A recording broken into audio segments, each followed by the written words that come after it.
हर exam में ये सवाल जरूर एक दो आ जाते हैं। अगर समय ज्यादा लगता है, देखिए यहाँ समय ज्यादा लगा तो चाल कम हो जाए, याद रख लो, उससे तीनों फार्मूले हम जो बना सकते। तो याद रखना, ट्रेन की लंबाई ही दूरी बनती है। हमारा पुल है तो पुल में जो ये ट्रेन की लंबाई जरूर जमा होगी, तो इसको 5/18 से गुना कर देना है, जमा होगी। तो 100 बचा, वो हमारा प्लेटफार्म है। हेलो दोस्तों आज हम अपने इस वीडियो में डिस्टेंस, टाइम और स्पीड, चाल, दूरी, समय से जो रिलेटेड सवाल होते हैं इनको करेंगे। हर एग्ज़ाम में ये सवाल ज़रूर एक दो आ जाते हैं, सो इनको बहुत आसानी से समझेंगे। आप पूरी वीडियो देखिए। सो आइए शुरू करते हैं। पहले तो इनको बता दें, डिस्टेंस जो होता है इसे हिंदी में दूरी, टाइम समय और स्पीड चाल कहते हैं। अब दूरी, समय और चाल क्या है? देखिए बच्चों, कोई भी मूविंग ऑब्जेक्ट है, कोई भी चलने वाली वस्तु है, कार है, ट्रेन है, कुछ भी है, तो जितनी वह दूरी तय करती है ए से बी तक, ये इसकी दूरी होती है। यहाँ से यहाँ तक जाने में जो समय लगा, जो टाइम लगा, उसे समय कहते हैं। और जिस गति, जिस चाल से ये चलती है, यहाँ से यहाँ तक जाने में किस चाल से चल रही है, मतलब उसकी गति कितनी है, तो उसे चाल कहते हैं। हम इसके फार्मूले सीखते हैं, असल में कैसे होता है। देखिए, चाल क्या होता है? अगर किसी चाल को निकालना है, मान लो मेरी दूरी ये है, सो दूरी को अगर मैं समय से भाग कर दूं तो मेरा चाल आ जाएगा। मान लीजिए मैं दूरी 10 है मेरी और समय मान लो 2 ले लिया कोई, तो यही मेरी चाल 5 आ जाएगा। अगर मेरा समय 10 है, दूरी मेरी 10 है, किलोमीटर, मीटर फिलहाल अभी मैं नहीं बता रहा हूँ, सिर्फ ये बता रहा हूँ फार्मूले के बारे में। तो अगर मैं यहाँ पे 5 ले लूँ अब, तो इसकी चाल 2 हो जाएगी। अगर समय ज्यादा लगता है, देखिए यहाँ समय ज्यादा लगा तो चाल कम हो जाएगी, यानी किसी स्थान से जब हम दूसरे स्थान पे जाते हैं, ज्यादा समय लेते हैं, दैट्स मीन हमारी चाल कम है, दैट्स मीन हमारी स्पीड कम है। सो एक तो फार्मूला ये है। एक हम यहाँ से ये भी बना सकते हैं कि हमारी दूरी जो है, दूरी कैसे आएगी? दूरी आएगी समय को जब हम चाल से गुना कर देते हैं। सो अगर हम समय हमारा कितना लगा रहा है और हमारी चाल कितनी है, तो अगर हम समय को चाल से गुना कर देंगे तो हमारी दूरी आ जाएगी। यहाँ से भी निकल सकता है, दूरी बराबर समय और चाल का गुना हो जाएगा। और अगर हमें समय निकालना हो, मान लो किसी सवाल में हमें समय निकालना हो, तो समय कैसे आएगा? दूरी ऊपर रह जाएगी और जो ये चाल वो नीचे आ जाएगा। सो समय यहाँ ले आओ, चाल नीचे ले जाओ, तो जो समय है वो आपका फार्मूला बन जाएगा दूरी बटा चाल। सो इस तरह एक ही फार्मूले से, कोई एक फार्मूला याद रख लो, उससे तीनों फार्मूले हम जो बना सकते हैं। ये तो इसके फार्मूले बनाने की और समझने की बात हुई। अब कई बार सवालों में ऐसा होता है कि हमें जो इसकी इकाइयों का भी हमें ध्यान रखना होता है, कि जैसे हमारी दूरी किस में नाप रहे हैं, किलोमीटर में नाप रहे हैं कि मीटर में नाप रहे हैं। फिर हमारा टाइम है, वो घंटों में नाप रहे हैं या सेकंड में नाप रहे हैं। ये हमें भी ध्यान होना चाहिए। अगर ध्यान नहीं है तो हमें इनको कन्वर्ट करना पड़ेगा, ठीक है, ये भी हमें पता होना चाहिए। सो देखते हैं कई बार क्या होता है।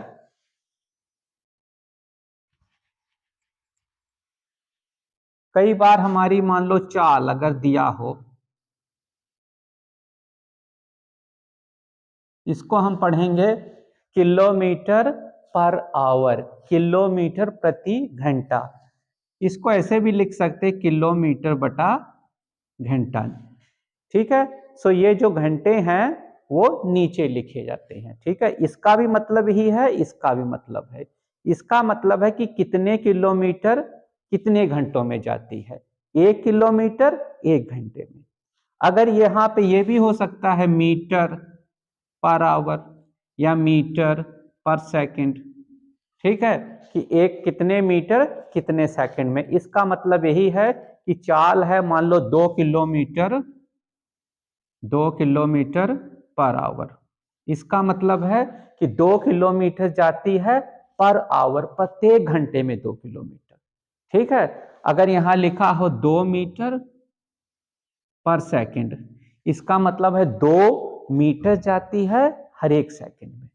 ठीक है, सो कई बार सवालों में ऐसा होता है कि हमें जो चाल है वो किलोमीटर पर आवर दिया होता है, लेकिन हमें सेकंडों में पूछा जाएगा या मिनटों में पूछा जाएगा, तो हमें इसको आपस में कन्वर्ट कर लेना जरूरी होता है। इन डायमेंशंस को हमें जरूर ध्यान रखना होता है, इन इकाइयों को। तो इनको आपस में कैसे बदलना है, एक आसान तरीका वो भी देख लेते हैं। फार्मूले तो आप सीख ही गए होंगे, सो वो देखते हैं कैसे बदलना है।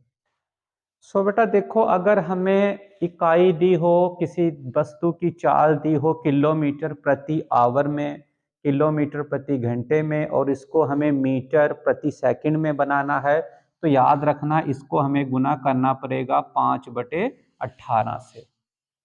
और अगर हमें मीटर प्रति सेकंड दिया है तो इसको हमें किलोमीटर में जाना है, तो इसको हमें गुना करना पड़ेगा 18/5 से। यहाँ हमें 5/18 से गुना करना पड़ेगा, यहाँ हमें 18/5 से गुना करना पड़ेगा। 5, तो ऐसे याद रखना किलोमीटर प्रति सेकंड ये छोटी इकाई है, तो जब मीटर प्रति सेकंड जो है ये छोटी इकाई है, जब किलोमीटर बड़ी इकाई में जाएंगे तो 18/5 बड़ा है और 5/18 छोटा है। ये तो आप समझते ही हैं ना कि 5/18 जो है छोटा है और 18/5 बड़ा है।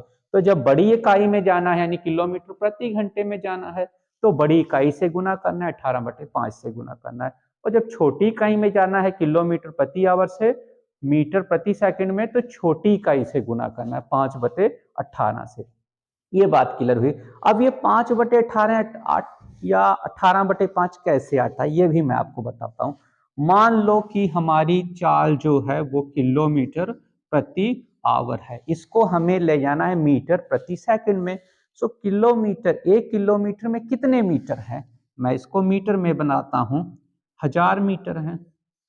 आवर से मुझे जाना सेकंड में, तो 1 आवर में कितने सेकंड है, 16 × 60 3600। 1 घंटे में 3600 सेकंड होते हैं, ये सभी जानते हैं। सो ये 3600 सेकंड आ गया, ये मीटर आ गया। अब यहाँ से हम 0 0 0 0 निकाल देंगे और यहाँ से इसको काटो 5 और 18। सो ये क्या आ गया, 5/18 मीटर पर सेकंड। क्लियर है, किलोमीटर पर आवर से मीटर पर सेकंड में जाने के लिए हमें 5/18 से गुना करना पड़ेगा।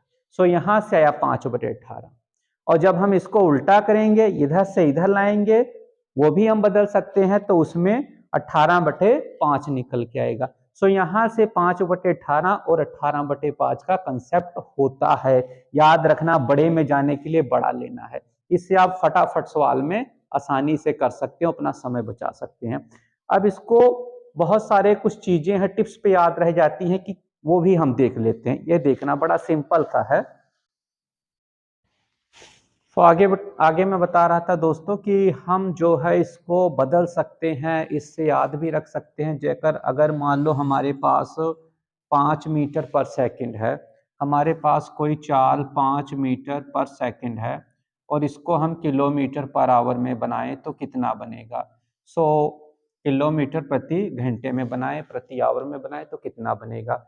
मैंने बताया जब भी आपको मीटर पर सेकंड से किलोमीटर में जाना है तो बड़ी इकाई 5/18 नहीं 18/5, 18/5 से गुना कर दो, ये काट जाएगा, ये आ जाएगा 18 किलोमीटर पर आवर। ठीक है, सो 5 मीटर पर सेकंड को 18 किलोमीटर पर आवर कह सकते हैं, 10 को 36, 15 को 54, 20 को 72 और 25 को 90 कह सकते हैं। अगर जैसे मान लो 5 चौके 20 हुआ तो 18 चौक जो है 72 हो गया, तो 20 का 72 बन जाएगा। अगर ये डायरेक्ट याद रहता अच्छी बात, अगर नहीं रहता तब भी इजी है। मेरे पास 20 मीटर पर सेकंड है, तो इसको मैं किलोमीटर प्रति आवर में बनाना चाहता हूं, तो मैं इसको गुना कर दूंगा किससे, 18/5 से। 5 के टेबल के कट गया, 4 आ गया, और 18 को 4 से मल्टीप्लाई कर दिया, कितना आ गया, 72 आ गया। तो 72 किलोमीटर पर आवर। इससे हम फास्ट में भी कर सकते हैं। ठीक है। अगर इसके बीच नहीं हुआ, कोई और आ गया तो कैसे करना है? मान लो हमारे पास 40 आ गया, 40 मीटर पर सेकंड, इसको किलोमीटर पर आवर में बनाना है। सो किससे गुना करेंगे? 18/5 से गुना कर देंगे। ये कट गया, कितना आ गया? 8 आ गया, और 18 गुना 8 कर दो, ठीक है, 4 6 144 आ गया। सो ये आ गया किलोमीटर पर आवर आ गया। ठीक है, आप इस तरह जो है आसानी से कर सकते हैं। अगर इधर से जाना हो, अगर 144 किलोमीटर पर आवर है और इसको हमें मीटर पर सेकंड में बनाना है, तो क्या करना है? हमें फिर उल्टा करना है, 18/5 नहीं, 5/18 से गुना करना। अब इसको काट दो, 9 2 ये आ गया और 16 आ गया ये, और इसको काट दिया, ये 8 आ गया, 8 पंजे जो 40, ये 40 मीटर पर सेकंड हो गया। ठीक है, सो ये मीटर पर सेकंड और किलोमीटर पर सेकंड बनाने का कंसेप्ट वेरी क्लियर हो गया। कुछ और पॉइंट हैं वो भी हम समझ लेते हैं, फिर उसके बाद हम कुछ सवाल भी करेंगे जिससे आपको ये कंसेप्ट पूरा क्लियर हो जाएगा। अब एक बात और याद रखना इसमें कि हमेशा सवालों में जो है वो ट्रेन, एक शब्द ट्रेन बहुत लिया जाता है। ट्रेन से कोई ट्रेन ले लिया, कोई टनल ले लिया। सो अगर मान लो उसमें हम जो है, मान लो कोई, एक और बात याद रखना, हो सकता है कोई पोल हो, कोई पोल हो गया, कोई आदमी हो गया, कोई ट्री हो गया। सो इन चीजों का याद रखना कि ये सिर्फ एक लाइन होती है। जैसे ये पोल हुआ, और ये मान लो कोई व्यक्ति हो गया, कोई पेड़ हो गया, तो इसमें हमेशा एक पॉइंट लेते हैं। और अगर ट्रेन है, मान लीजिए कोई आपकी ट्रेन हो गई हमारी, ठीक है। अब ये ट्रेन की अगर 500 मीटर लंबाई है और ट्रेन इस पोल को कितने समय में पार कर रही है, तो याद रखना ट्रेन की लंबाई ही दूरी बनती है। और अगर यहाँ पे कोई ब्रिज हो, मान लो 1 किलोमीटर लंबा ब्रिज हो, तो ये ट्रेन इस ब्रिज को कितने समय में पार करती है? तो इस ट्रेन की और इस ब्रिज की लंबाई हमेशा जमा होगी। ब्रिज की लंबाई तो जमा होगी होगी। आप एक बात का ध्यान दीजिए, जब ये पोल है, ये ट्रेन जो यहां से लेकर इतनी लंबी है, जब ये पूरी यहां आगे चली जाएगी, यहां से लेकर यहां तक, ठीक है, चाहे इंजन की बात कीजिए, इंजन यहां से यहां तक आ गया, चाहे पिछले डब्बे की बात कीजिए, वो यहां से यहां तक आ गया, तो इस पोल को पार करने के लिए उतनी ही दूरी तय करेगी जितनी की ट्रेन की लंबाई है। सो जब ट्रेन की लंबाई लिया जाता है तो ट्रेन की लंबाई दूरी में जमा होती है। सो इस केस में अगर ब्रिज है, हमारा पुल है, तो पुल में जो ये ट्रेन की लंबाई जरूर जमा होगी। सो यहाँ हमारा 500 मीटर और 1 किलोमीटर, चाहे आप 1500 मीटर कह सकते हैं, या 1.5 किलोमीटर हमारा डिस्टेंस बनता है। सो इन सवालों में याद रखना हमेशा कि गुफा से निकल रही तो गुफा की लंबाई ऐड होगा, एक ट्रेन दूसरे ट्रेन को क्रॉस कर रही है तो दोनों ट्रेनों की लंबाई ऐड होगी। इन सब चीजों का हमें ध्यान रख के चलना पड़ेगा कि एक ट्रेन, एक पुल, चाहे पुल क्रॉस करे चाहे दूसरी ट्रेन क्रॉस करे, बात तो वही है ना, सिर्फ नाम बदले गए हैं। पर आपको इस चीज का ध्यान रखना कि वो एक सीधा ऑब्जेक्ट है, एक ऑब्जेक्ट है, जैसे कोई खंबा है, कोई पोल है, कोई ट्री है, कुछ भी हो सकता है, वो एक पॉइंट ही बनेगा। और जैसे कोई ब्रिज है, कोई गुफा है, कोई ट्रेन है, तो वो लंबी होती है और उनकी लंबाइयां जो उस डिस्टेंस में ऐड होता है। ये मेन पॉइंट है जो हमें सवालों में याद रखना है। ये बातें याद हो जाएंगी तो बहुत ही इजी से सवाल हो जाएंगे। सो आइए कुछ सवाल भी करके मैं आपको बताता हूँ। तो आइए ऐसा एक हम सवाल भी करते हैं कि देखिए एक 500 मीटर लंबी रेलगाड़ी, एक रेलगाड़ी है, मान लीजिए कोई रेलगाड़ी है, इसकी लंबाई जो है वो 500 मीटर है। कितनी है? 500 मीटर। ठीक है, ये रेलगाड़ी हो गई मान लो। तो वो उसकी चाल जो है, वो चाल है 90 किलोमीटर प्रति घंटा। ठीक है, प्रति आवर की चाल से चल रही है। तो इसके सामने एक खंभा है, उसको वो कितने समय में पार करेगी? ये खंभा है यहाँ पे, तो इसको कितने समय में पार करेगी? तो ध्यान दीजिए, जब गाड़ी यहाँ से लेकर आगे यहाँ से यहाँ तक चली जाएगी, ये इसके इंजन से लेकर पिछला डब्बा जब तक क्रॉस नहीं होगा, तब तक इस खंबे को पार किया नहीं माना जाएगा।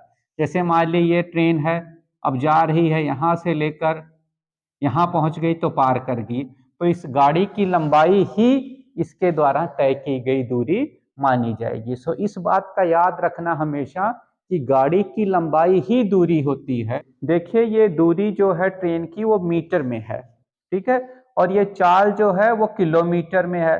तो किलोमीटर से हमें चाल मीटर प्रति सेकंड वाला बना लेना है। सो चाल हमारा किलोमीटर से अगर मीटर प्रति सेकंड में बनाएंगे, छोटे वाले में जाएंगे तो हमें 5/18 से करना है कि 18/5 से। छोटा ये है, ठीक है, 5/18, तो इसको 5/18 से गुना कर देना है। 18 पंजे 90 और 25, ये आ गया 25 मीटर पर सेकंड। क्लियर है? अब हमारा ये चाल आ गया मीटर पर सेकंड में, दूरी भी हमारी मीटर में।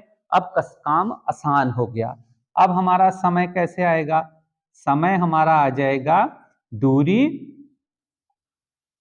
इसको मीटर में लिखेंगे, बटा चाल मीटर पर सेकंड, ऐसे लिखेंगे। अब मीटर मीटर कट जाएगा, 25 2 50, ये आ गया 20, ठीक है, और ये जो सेकंड है ऊपर जाके ये सेकंड हो जाएगा। तो कितने में? ये 20 सेकंड में जो ये ट्रेन है इस पोल को पार कर जाएगी। मैं इसी सवाल को थोड़ा सा बदल के आपको और समझाता हूं कि अगर यहाँ खंभे की जगह कोई और होता, वो कैसे होता है। लो, अब ये सवाल बन गया कि 500 मीटर लंबी रेलगाड़ी 90 किलोमीटर प्रति घंटा की चाल से चल रही है, तो 1500 मीटर पुल को कितने समय में पार करेगी। अब ध्यान देना, यहाँ पे एक पुल है, ये पुल जो है वो 1500 मीटर है, और यहाँ से एक ट्रेन आ रही है, ये ट्रेन जिसकी लंबाई 500 मीटर है।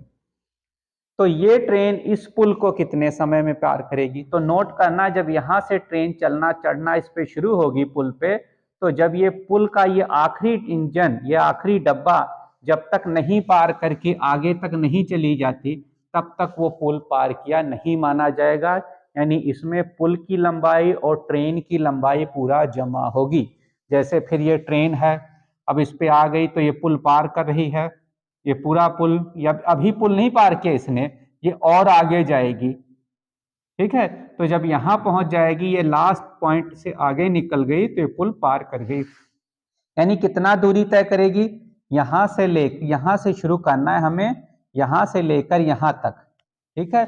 सो ये आ गया ट्रेन, पुल की लंबाई और ट्रेन की लंबाई जमा होगी। सो यहाँ पे हमारी दूरी जो बन जाएगी वो बन जाएगी 500 और 1500 और 500 2000, यहाँ पे हमारा 2000 मीटर बन जाएगा। तो इसको हम जब अपने चाल से भाग कर देंगे, यानी हमारा क्या निकालना था? समय। तो हमारा समय कब आएगा? जब हम दूरी को चाल से भाग कर देंगे। और हमारा चाल क्या बना था? 18 को 90 को जब हमने किया था, 90 को क्या किया था हमने? 5/18 से डिवाइड करके 18 पंचे 90, पंजू पंजा 25, कितना बना था? 25 मीटर पर सेकंड। सो ये काट लो, 25 8 के 200 आ जाएगा, और ये 0 80 आ जाएगा, और मीटर मीटर कट हमारा आ गया 80 सेकंड, इसका आंसर आ गया। ठीक है, हम इसको दूसरे तरीके से भी कर सकते हैं कि अगर हम ना बदले डायमेंशन, जैसे ये 200 मीटर हो गया, 200 मीटर यानी कि आ गया 2 किलोमीटर। अब हमारा 2 किलोमीटर दूरी आ गई और हमारा चाल आ गया 90। सो 2 किलोमीटर बटा 90 किलोमीटर प्रति आवर, हम ऐसे समय भी निकाल सकते हैं। इसको मैं भी हटा देता हूं, देखते हैं। अब 2 किलोमीटर किलोमीटर कट गया, 2 से 90 कट गया 45, 1/45, और प्रति बट नीचे आवर, ये ऊपर जाएगा 1/45, आवर को हम सेकंड बना देंगे, 3600 सेकंड बन जाएगा। और जब हम इसको काटेंगे, 9 × 5 = 45, 9 × 36, 5 8 80, तो 80 सेकंड हम ऐसे भी आंसर निकाल सकते हैं। आखिरी बात यह है कि ट्रेन की लंबाई पुल की लंबाई जो जमा होता है ये आपको ध्यान रखना है। नेक्स्ट सवाल देखते हैं। चलिए एक और सवाल करते हैं। इस सवाल करने के बाद आप जो है पेपर में बड़ी आसानी से जो है बहुत आसानी से आंसर तक पहुंच सकते हैं। देखिए सवाल कठिन लग रहा है पर बहुत ही सिंपल है। कैसे करना है? 18 किलोमीटर की चाल से चलती एक रेलगाड़ी, यानी ये पहली बात की रेलगाड़ी है और उसकी चाल दी है। चाल कितनी दी है? 18 किलोमीटर प्रति आवर। तो इसको हम आगे पूछा है कि एक खंबे को 40 सेकंड में और एक प्लेटफॉर्म को 60 सेकंड में पार कर जाती है, तो प्लेटफॉर्म की लंबाई पता करो। एक बात देखिए, चाल है हमारे पास और हमें सेकंड में पूछा है, तो चाल किलोमीटर को पहले हम मीटर पर सेकंड में बना लें। सो मीटर पर सेकंड में जाना छोटी इकाई में, तो छोटे से गुना करना 5/18, किससे गुना करना? 18 बटे छोटे से गुना करना 5/18 से। सो 18 कट गया, आ गया 5 मीटर पर सेकंड। सो जो ट्रेन की चाल है वो 5 मीटर पर सेकंड है। अब मुझे ये बताइए कि एक सेकंड में जो ट्रेन वो 5 मीटर जाती है, इसका मतलब यही होता है एक सेकंड में 5 मीटर जाती है।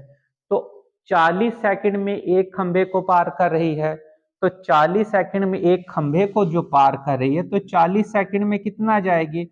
40 गुना 5, 200 मीटर।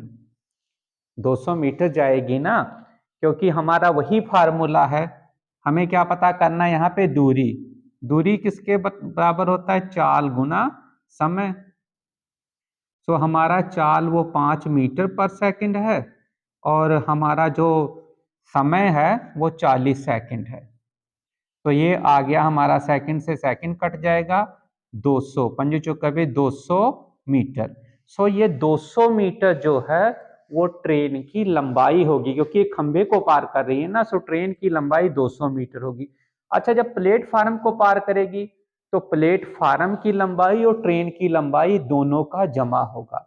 यानी प्लेटफार्म को कितने में पार कर रही है? 60 सेकंड में पार कर रही है, तो 60 सेकंड में कितनी दूरी तय करेगी? 60 गुना 5, जैसे यहाँ 60 सेकंड आ गया समय और चाल 5 है, तो 60 गुना 5, 6 पंजे 30, 300 मीटर। तो प्लेटफॉर्म को कितने समय में पार करेगी? 300 मीटर में।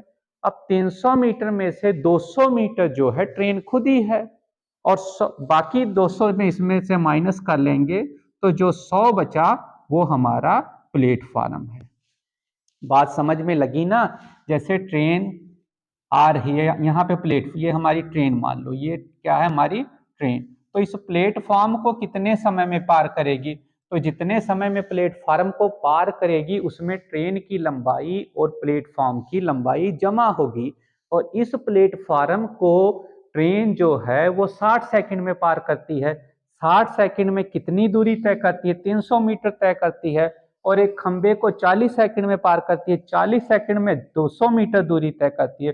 तो 200 ट्रेन की लंबाई हो गई और जो 300 वो पूरी प्लेटफार्म और ट्रेन की लंबाई होगी, तो 200 निकाल दिया, 100 मीटर जो है वो प्लेटफार्म की लंबाई आ जाएगी। ठीक है दोस्तों, जब ये सवाल आप बार बार देखेंगे, वीडियो समझेंगे, तो आप डायरेक्ट ही इन सवालों का आंसर देना शुरू कर देंगे। सो अगले वीडियो में कुछ और सवाल लेकर हम आपसे मिलेंगे। तब तक के लिए आप देखिए, इतना प्रैक्टिस करिए। जय हिंद।